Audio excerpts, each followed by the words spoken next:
right, so hello and welcome to my channel, your go-to destination for all things educational. Thank you for tuning in. I am Lana, the educator. If you're a first-time listener to this channel, welcome. Join me as I explore the latest educational trends, tackle pressing issues facing the education sector, and share stories of triumph and innovation from classrooms across the globe. Today on Teachers Have Issues, Yes, I welcome my guest, Judith Affoo, a representative of the Adult Literacy Tutors Association, otherwise known as ALTA in Trinidad and Tobago. So let me tell you a bit about Judith Affoo.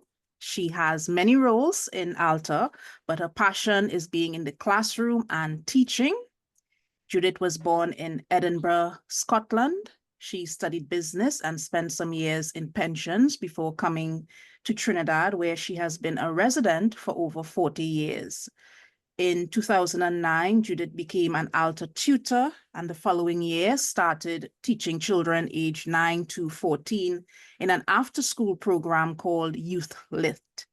This program is for children who are struggling in school because of poor literacy skills. Desperate to understand the difficulties the children were experiencing, she completed the Dyslexia Association's workshop in 2011. Today, Judith continues to teach and also holds the following position within ALTA. She holds the position of Materials Manager, Regional Coordinator, Youth Lit Coordinator, Training Presenter, Training Facilitator, and ALTA Online Content Team Member. Judith's goals are to continue working with ALTA to promote literacy for adults and to make a difference in children's lives by giving them hope and the belief that education is for them. Welcome, Judith, to Teachers Have Issues, Yes. Thank you, Lana. Thank you for inviting me here today. Yes, it's my pleasure to have you here. So you've had a bit of a journey from Scotland to Trinidad. That's interesting. Tell us about what led you from studying business in Edinburgh, Scotland, to becoming involved in literacy education in Trinidad. I met my husband, who was a Trinidadian in Edinburgh, and he brought me here. Mm-hmm. And then I became a stay-at-home mom for many years, looking after the children because I didn't have much support at home, you know. So that was really my life for a number of years. And then I wanted to do something for myself, and I've always been a reader. So that was really how I got involved in becoming a literacy tutor. I wanted to share my love of books with other people.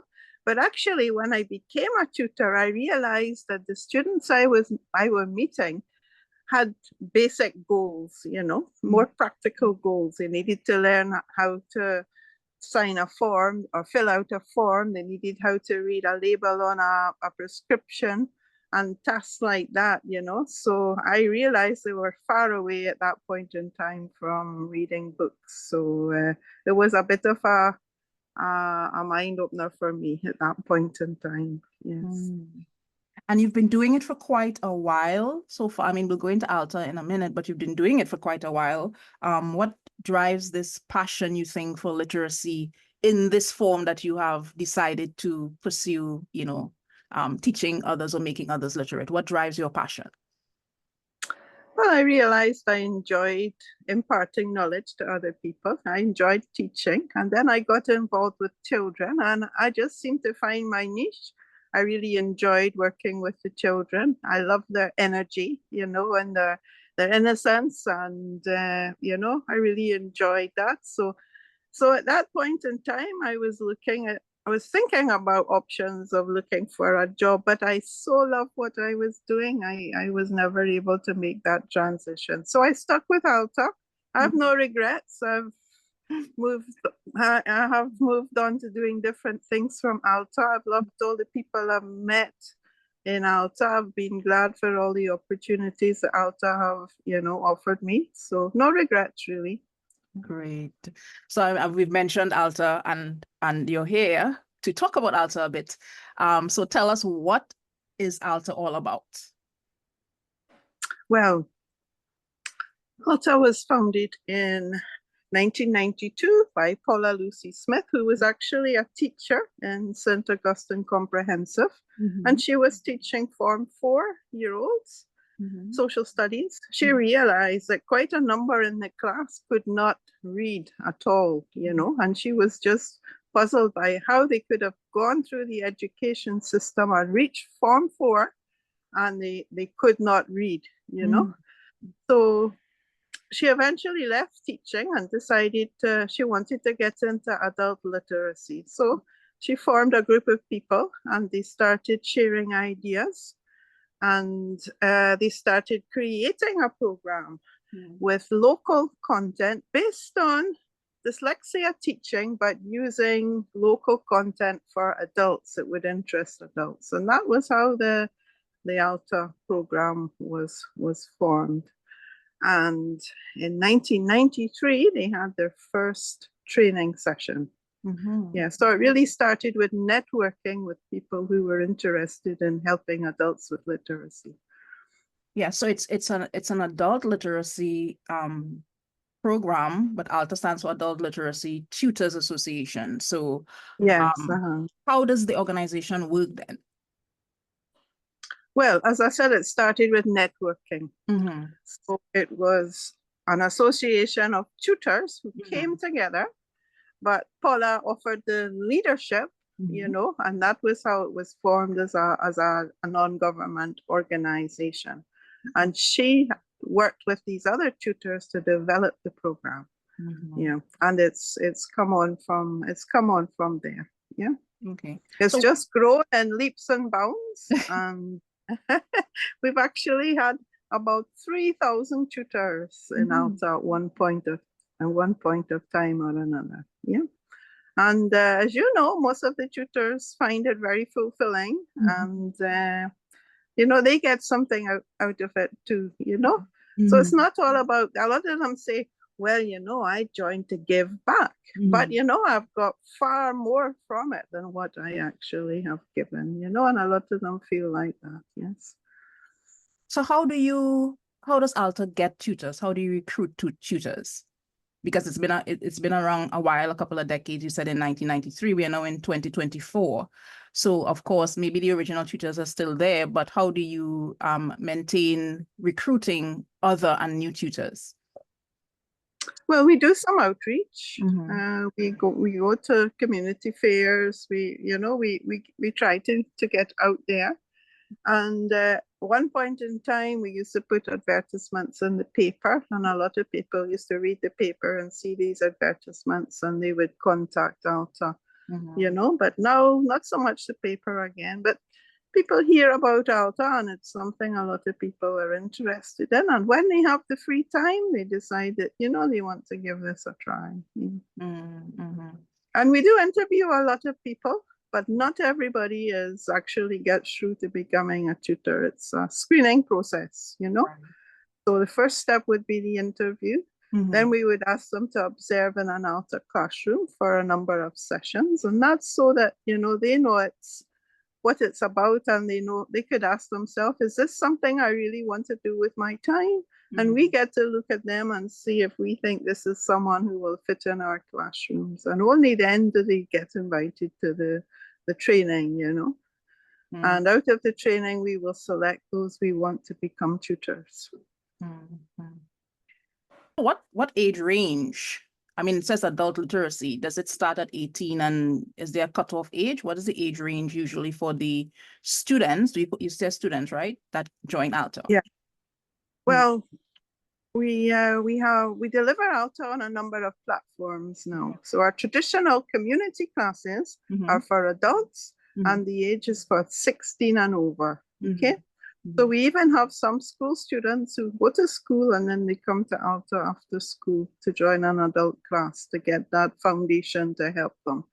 You know, so that is our traditional community classes, 16 and up, and it could be up to any age. But we've recently introduced ALTA Online, and ALTA Online really caters to children 9 and up, you know. So, and we also have the Youthlet program, which caters to children 9 to 15. Okay. So nowadays you could say ALTA, you could get the ALTA program from 9 and up. Okay. And how do classes run? Is it every day of the week, and what hours? How do you conduct the class? Yeah, our community classes are virtual classes. Now let me just explain what a virtual class is. When COVID hit us in 2020, we had to close down our community classes. And that really forced us into starting virtual classes, which are done using the Zoom platform. And the tutor holds the class over Zoom, and the students attend twice a week, just like the community classes, twice a week for 2 hours each session. Okay. So when we started back the community classes, we found that the virtual classes were quite popular because it enabled students to do it from the comfort of their home. And also we had students from different areas like Tobago who could not access a community class. So now we are running community classes and virtual classes. So it's 2 hours, 2 hours for each session, twice a week. Okay. And how do they sign up? Is it an online sign up or is it an in-person sign up? Well, every year we have registration at the libraries. And we have radio announcements, we have interviews on TV, Movie Town even have an advertisement running, so there's quite a lot of, noise about it. And we tell them to register at the libraries. And that's usually the second day of school, the first Tuesday of the new term in September. And now we accept that not everybody is able to get to our class, get to the library to register. So you could register too by phone. You just need to call the office number, say you're interested in a class, and they will sign you up and tell you where to go and so forth. Yeah. Okay. And the offices are where? Is it only, I know you have one in Belmont. We have one in Elmont, Circular Road. We have one in Arima, which is the bus terminal, just bus terminal building. And we also have one in San Fernando. Okay, excellent. Good. So which groups you think mostly benefit? Like what is your target group, if any, for ALTA programs? Or is it that you just have people come to you, wait for them to come? What is your target group that you're looking for? Anybody who has challenges with reading, or spelling, because we actually have a spelling program. So if you can read quite well, but then you have trouble writing and spelling, then you could actually come to us and be signed up for the spelling program. Okay. Yeah, which tackles, which offers a lot of strategies on spelling. And we also have a level 3 program, which helps with writing skills and could prepare you to start doing CXE English. Yeah, so we have a class for everyone. We also have our beginners who are not even able to recognize letters and so forth, have maybe never been to school. And yeah, we also have a class for them. So we have a class for all levels of student, from beginners right up to people who can read well, but just need some help with spelling. And you've been a tutor. I know you said you've held many roles here. You've been a tutor as well, an ALTA tutor? Yes, I taught in the library in Port of Spain for 10 years, 10 years, as well as doing the youth-led program. Yeah. So I'm always curious, and I mean, many of your students might have been adults. What do you think would have been, besides the literacy aspect, some of the challenges for them in, taking this step to kind of come back towards literacy, kind of come back as an adult to be able to learn what most people would have learned at a younger age? What some of the challenges you think they would have faced?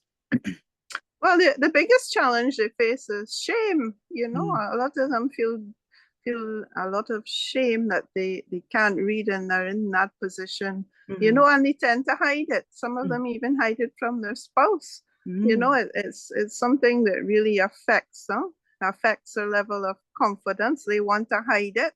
And, you know, they come up with all kinds of coping strategies so that they don't have to tell anybody they can't read, because there's a deep, deep, deep shame that goes with it. Yeah. So the biggest hurdle is overcoming that. And I think once they get into the ALTA class and see that they're not alone, that is a big difference to them, you know, because they've kept it inside so long. And when they could share these feelings, that really makes a difference to them. And well, the skills we give them also increases their level of confidence in themselves, you know. So that is the hurdles really to get them over the shame and get into the classroom. That is the biggest hurdle really. And I know you talked about different levels. Is it that I don't want to say level of difficulty, but is there an increasing movement from one level to the other then as they move forward from one level to the other? I always say ALTA students move at their own pace, you know. Some of them are slow learners, you know. A lot of them have learning disabilities. They couldn't learn in school. They have to overcome this feeling that they can't do it, you know. So sometimes moving from one level to another is not an automatic process, if you know what I mean. Sometimes it takes more than 1 year at a level for them to move up. And then some people, maybe particularly elderly people, they reach a plateau. So for instance, they may start in level 1, go up to level 2. And as a tutor, you know, they're not really going to go any further than that, you know. So they've reached a plateau, but some of them are happy. They've perhaps achieved their goals. Like there was one gentleman I knew, he started as a level 1 student. He went up to level 2. He was so happy at the end of level 2 because he got his driving license and he'd gone to the bank and organized a loan, and he now had his own car. And really he was the most happy with what he had done with ALTA. You know, that we had enabled him to do these things which he couldn't have done before, you know. So even though he wasn't going to move on to level 3 any further, he was satisfied with what he had done. Yeah, it's good to hear these success stories, because I think just the general public out there might take for granted some of the simple or milestone things that people do that ALTA students, you know, they long for. That's one of their goals, that they try to achieve a simple thing as, you know, passing a driving test or reading in church or you know, helping their children with their... That is another one that the goal, they come to the class with the goal is they want to be able to read in church. That is a big goal for them, and they are so happy when they are able to stand up there and do that, you know. Some of them is to help their children with their homework, you know, and I find that's really setting a good example to children, and you're learning together, you know. You're showing children that education is important, and you know, you could learn together. So that's another one, you know. So yeah. So you've obviously would have been interacting with a lot of participants, a lot of students. What is the feedback like from students generally over the years about their experiences with ALTA? What that they usually say?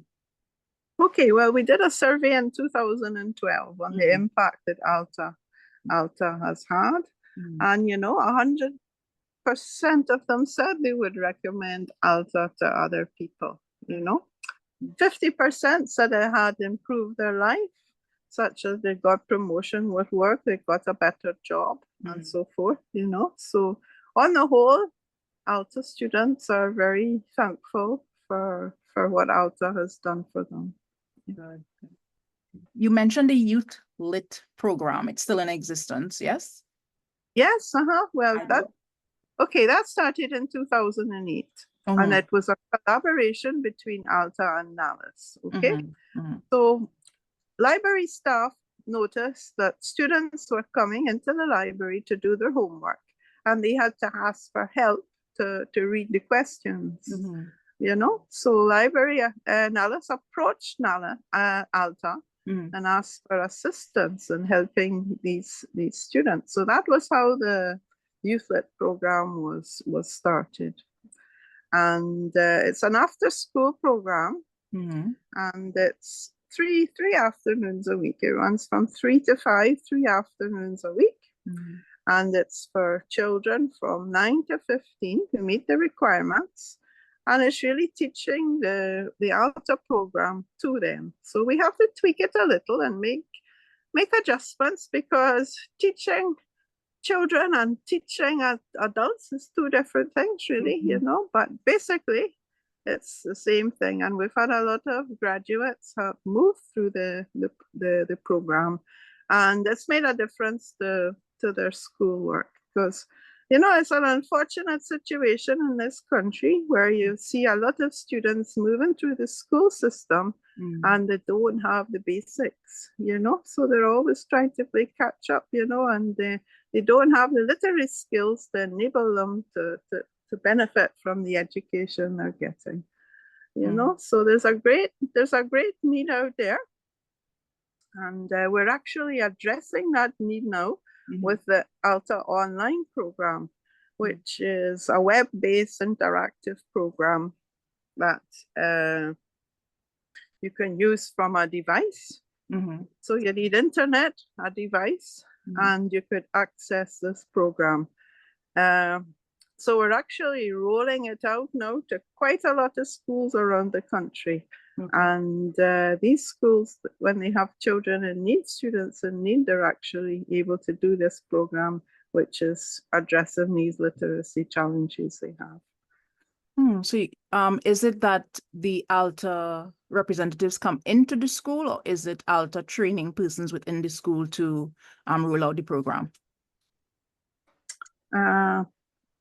What the schools usually do is, if they have a need, get started with Claxton Bay, Mucurapo West, schools like that, secondary schools. They realized they had a terrible need because they were getting children in Form 1 who could barely read, you know.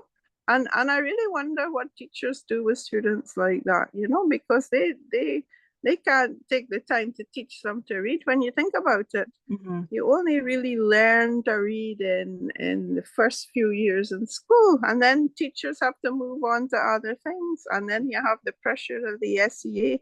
They do not have time to teach children to read. So if you don't learn in these first few years, you know, you've been left behind and you're going to always be struggling. So Mucurapo were, you know, the teachers at Mucurapo were lost. They didn't know what to do with all these students coming into the school in Form 1, and they didn't have basic reading skills. So they approached ALTA, and we rolled out the program to them. Okay, so really all we need is like a monitor. So a school representative could be that monitor, and they just make sure that the children are signed in and using it okay. All the teaching is actually, you know, done on the program, you know. So there's, all they have to do is ensure that they logged in and are going through it themselves. Yeah, so it really is up to schools to apply to ALTA, tell them they're interested, and then see what could happen. Great. I think we have it in about 30 schools around the country at the moment.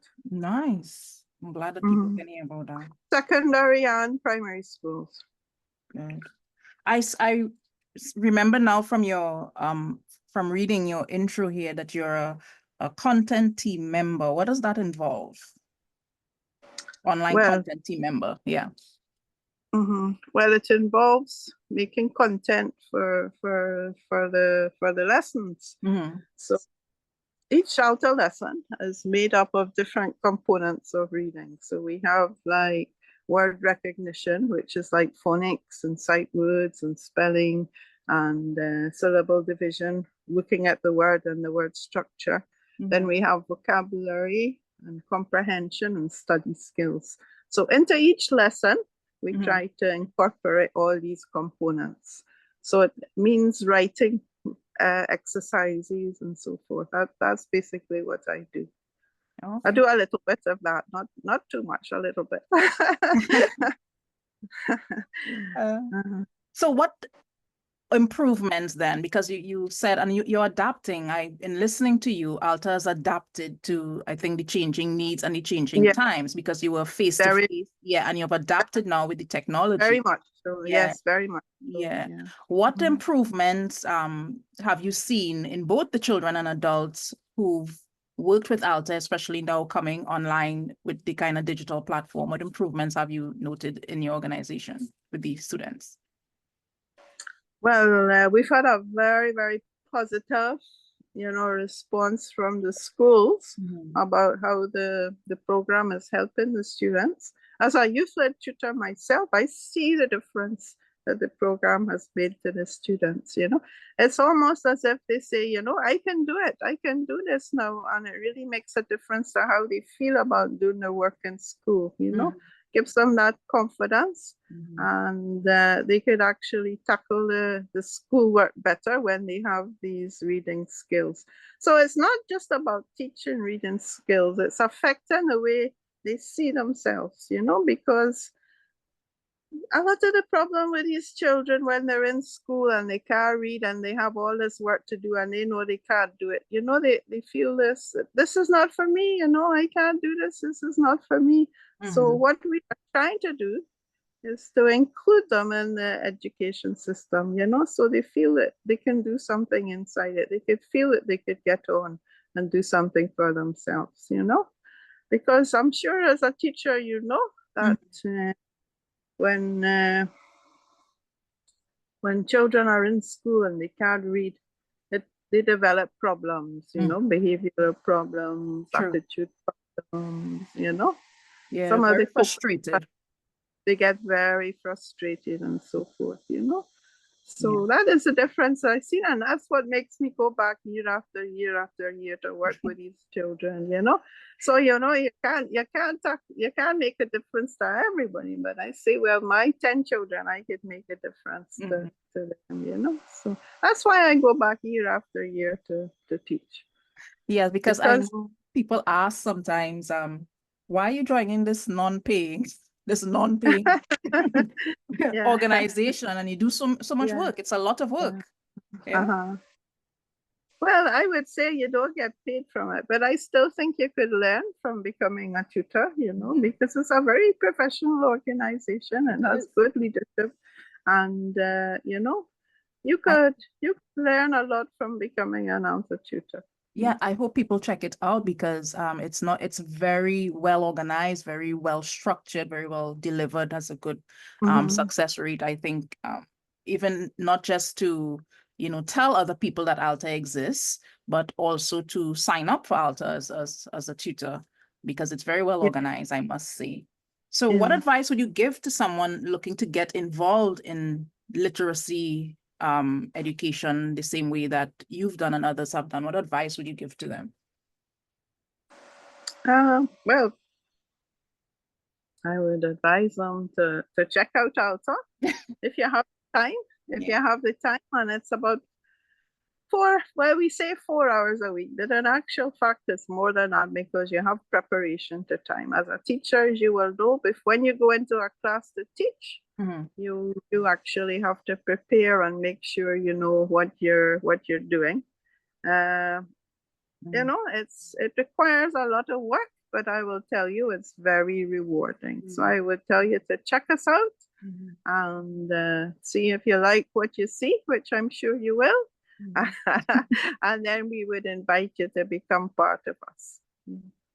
I'm curious to know, because you deal with adults, I might use the phrasing, who might feel that they know, it's not students who they come and they might be open to learning in a particular sense. How do you deal with the challenge of adults who are coming to learn? And I'm not talking like the academic aspect, but just the fact that both of you are adults.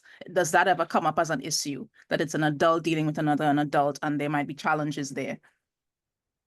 Well, we always have to be very careful to treat the adults with respect.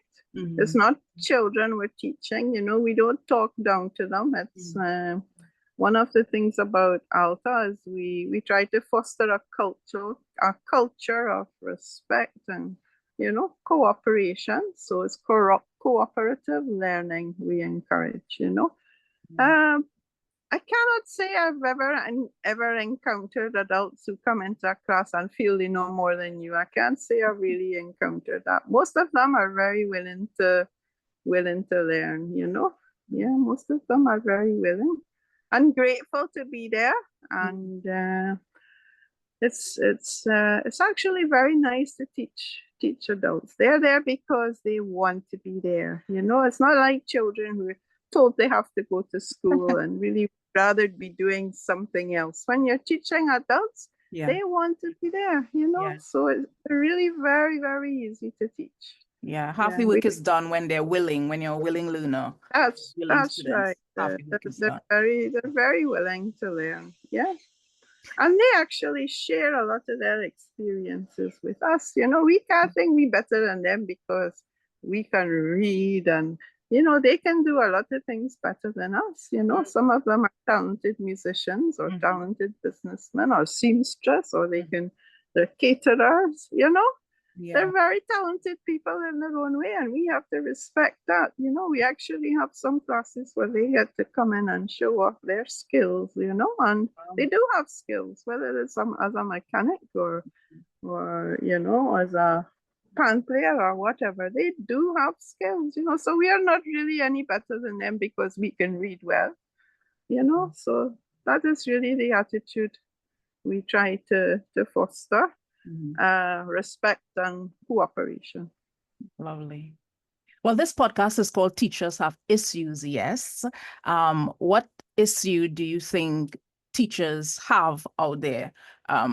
Being an educator yourself in your own context, how would you answer that question? What issues do you think teachers have? Well, speaking from my own experience as a youth lit tutor, I am dealing with the problem students coming into my class, and I am seeing a lot of issues, you know. A lot of them have behavioral problems because they're not finding success in the classroom, you know. So this is leading to behavioral problems. Some of them act out, some of them, you know, they like to be the class clown, looking for attention. But one of the issues I think teachers may be finding, and this is probably talking about primary school teaching, they are not getting the preparation in the home to be able to cope with primary school life, you know. Reading is all about not just what you can teach and reading in school. You have to have the vocabulary and the reading experience that you get from your home background before you come into school, you know? So it's only when these two things are working together do you get, you know, good readers and children who can thrive in school. If you don't have these things, if you have children coming from dysfunctional families, you know, with any trauma in the home or anything, they are not going to learn in the classroom. So I would imagine that this is some of the issues that teachers are having. And I don't think children today are reading like they used to. There's too much watching videos on YouTube and all kinds of things. Parents are not spending time to talk to them and have adult conversations, either because they're too busy and stressed with working and trying to make a living, you know, or for other reasons, but laziness or whatever. But children are coming into school not prepared, you know, very poor general knowledge.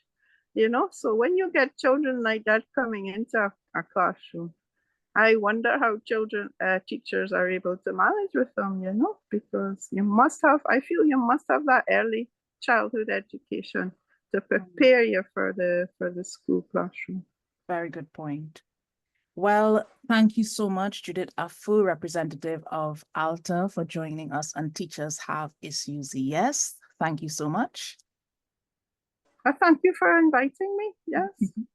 I hope I've been able to encourage you all to check ALTA out and see the work we are doing. Yes. I hope so as well. To my listeners, added to that, remember, you empower minds and you ignite curiosity. To all our listeners out there, we just want to send our prayers to our brothers and sisters, our people in the region who would have been going through a very tough time this week with hurricane and the various storm watch. Be safe out there.